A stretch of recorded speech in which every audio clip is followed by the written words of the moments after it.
This is the Pokemon Center in Taiwan. Pero para sa akin, this is 20 years in the making. Yep, that's me.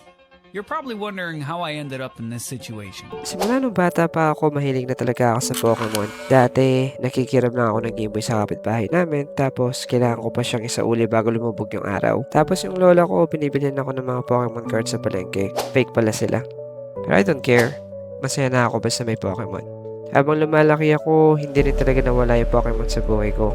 Nung nagkaroon ako ng unang trabaho, doon ako unang nakabili ng totoong Pokemon packs. Tapos, nagsimula na ako mag-collect. Mag-open ng packs at mag-shiny hunt. Di ko napansin pero habang tumatagal, dumadami rin yung memories ko kasama ang Pokemon. Makalipas ng ilang taon, nagplano ng Taiwan trip yung fiancé ko. Nalaman ko lang ilang buwan bago kami umalis na may Pokemon Center pala dito. Kaya syempre, kailangan namin puntahan.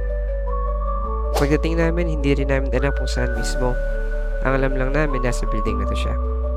Hanggang sa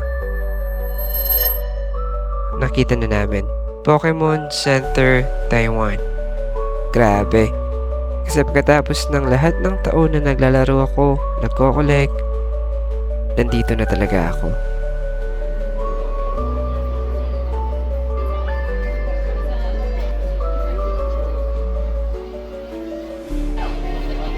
Pagpasok mo, hindi mo talaga alam kung saan ka unang titingin.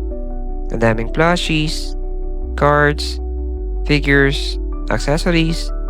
Kahit saan ka tumingin, may Pokemon. At ang problema, ang dami kong gustong bilhin. Ang tagal-tagal ko rin kasi nakikita yung Pokemon Center na to online. Sa videos, sa picture, paulit-ulit ko na siyang nakita.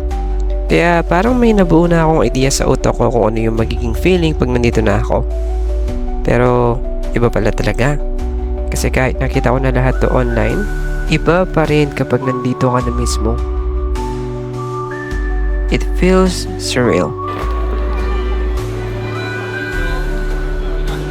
Kaya nag-ikot muna ako.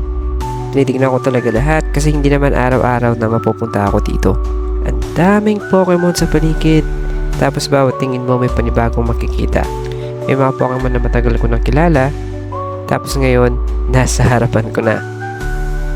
Dami kong gustong bilhin. Ito, gusto ko. Ito rin. Tapos may nakita na naman ako. Dito ko rin na-realize na kahit gaano ka nakatanda, pag nakita mo yung mga Pokemon na minahal mo nung bata ka, bigla kang magiging bata ulit. Ang problema, may sarili ka ng pera. Gusto ko sanang sabihin sa batang ako, "Hoy, kumalma ka." May sarili na tayong pera ngayon. Pero hindi ibig sabihin kaya natin bilhin lahat ng gusto natin. Magbabayad tayo ng kuryente, tubig, ng renta. Siyempre hindi rin pwedeng umalis nang hindi nagagatsa, kaya sinubukan ko rin. Pero kahit ang dami kong gustong bilhin, konti lang talaga yung pinili ko. Ayoko rin naman bilhin lahat.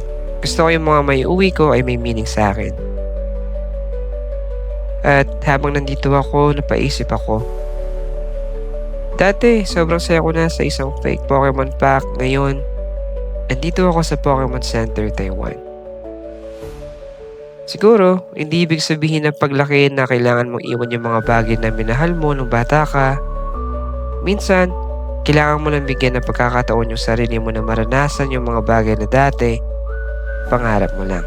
Kaya kung may pangarap ka pa nung bata ka, huwag mo siyang susukuan. Kasi minsan, hindi mo napapansin kung gaano ka na pala kalapit. Baka isang araw, nandun ka na.